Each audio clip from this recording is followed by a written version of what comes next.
મળી રહ્યું છે, આવો જાણીએ। વડોદરામાં કોંગ્રેસની રેલી ફેલ જોવા મળી હતી। જી હા, બિલકુલ। વડોદરાના તરસાલી વિસ્તારમાંથી રેલીને કેમ બંધ કરવામાં આવી તેના માટે વિસ્તારના લોકોમાં ભારે ચર્ચા જોવા મળી રહી છે। આ રેલીના રૂટનો જે કાર્યક્રમ છે તે અગાઉથી જ નક્કી કરવામાં આવ્યો હતો અને આપ સ્ક્રીન પર જોઈ શકો છો કે આ રેલી બંસલ મોલ તરસાલીથી નીકળીને માળેજા ક્રોસિંગથી આગળ સિમેન્સ કંપની પાસે પૂર્ણ થવાની હતી। મકરપુરા ગામમાં લાલસિંહ ઠાકોરના ઘરે થઈને રેલી જવાની હતી, પરંતુ તરસાલી ગુરુદ્વારા પાસેથી જ આ રેલી કેમ બંધ કરવામાં આવી તે ખૂબ જ મોટો પ્રશ્ન ઊભો થયો છે। કોંગ્રેસની રેલીમાં માત્ર ને માત્ર ગણી કાઢીને 10 ગાડીઓ જોવા મળી હતી। આ રેલી બોરસમાંથી પસાર થતા જોવા મળી હતી, પરંતુ કોઈ પણ લોકોનું જન સમર્થન જોવા મળ્યું ન હતું। શું 19માં કોંગ્રેસના કાર્યકર્તાઓ જ નથી? 19માં કાર્યકર્તાઓની ખોટ પડી રહી છે? કોંગ્રેસમાં ભંગાણ જોવા મળી રહ્યું છે। જશપાલસિંહ પઢિયાર કોંગ્રેસના ઉમેદવાર જે શહેર તેમજ વાઘોડિયા સાવલીમાં વારંવાર જનસંપર્કમાં જતા હોય છે, ત્યારે કહેવાય કે ગઈકાલનો રૂટ જે અમે તમને સ્ક્રીન પર બતાવી રહ્યા છે એ રૂટ પરથી તેમને જન સમર્થન માટે રેલી નીકળવાની હોય ત્યારે કોંગ્રેસમાં ભંગાણ જોવા મળી રહ્યું છે। કોંગ્રેસના કાર્યકર્તાઓ 19માં સદંતર કોઈના હોય તેવી પરિસ્થિતિ જોવા મળી। શું આવી રીતે જ લોકો જન સમર્થન આપશે તો કોંગ્રેસનું શું થશે? 19માં કોંગ્રેસના કાર્યકર્તાનો અકાળ પડી રહ્યો હોય તેમ જોવા મળી રહ્યું છે।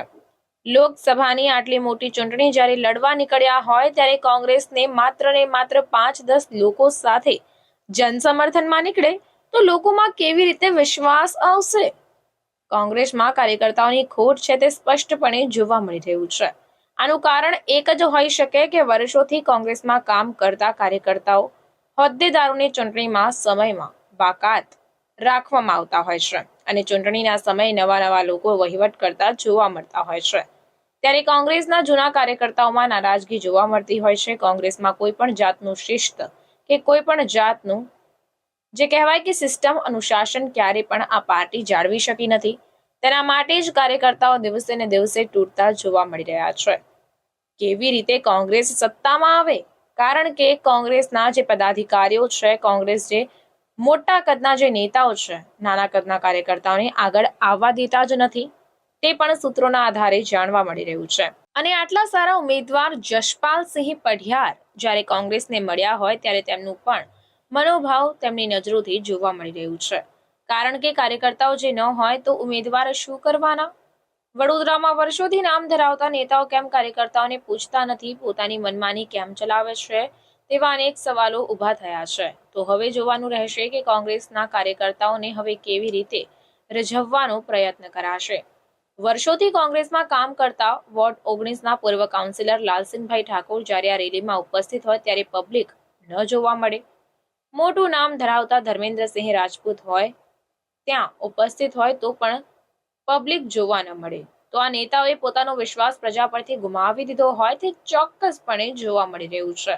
કારણ કે હાલમાં જ લાલસિંહ ઠાકોરના દીકરાએ ભાજપ જોઈન કર્યું હતું, એટલે ભારતીય જનતા પાર્ટીમાં પોતે જોડાયા હોય ત્યારે તેમના દીકરાનું ગ્રુપ હવે ભારતીય જનતા પાર્ટીને સપોર્ટ કરે તે ખૂબ જ સ્વાભાવિક છે।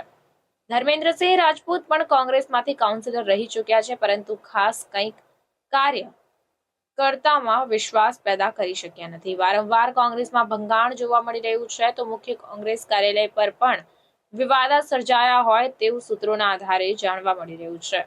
બહારથી આવેલા લોકો વહીવટ કરતા હોય છે અને સ્થાનિક લોકો હાથ પર હાથ ધરીને બેસતા જોવા મળ્યા છે। વિવાદો હજુ સુધી ઘટ્યા નથી, ત્યારે હવે જોવાનું રહેશે કે લોકસભાના ઉમેદવાર તેમજ લોકસભા વડોદરાની સીટ પર આની કેટલી અસર જોવા મળે છે તે તો હવે આવનાર સમય જ બતાવશે। Bureau report, Janarpan news, Vadodara. સમાચારોની ઝડપી અપડેટ માટે હમણાં જ જનઅર્પણ ન્યૂઝ ચેનલને લાઇક, શેર અને સબસ્ક્રાઇબ કરો।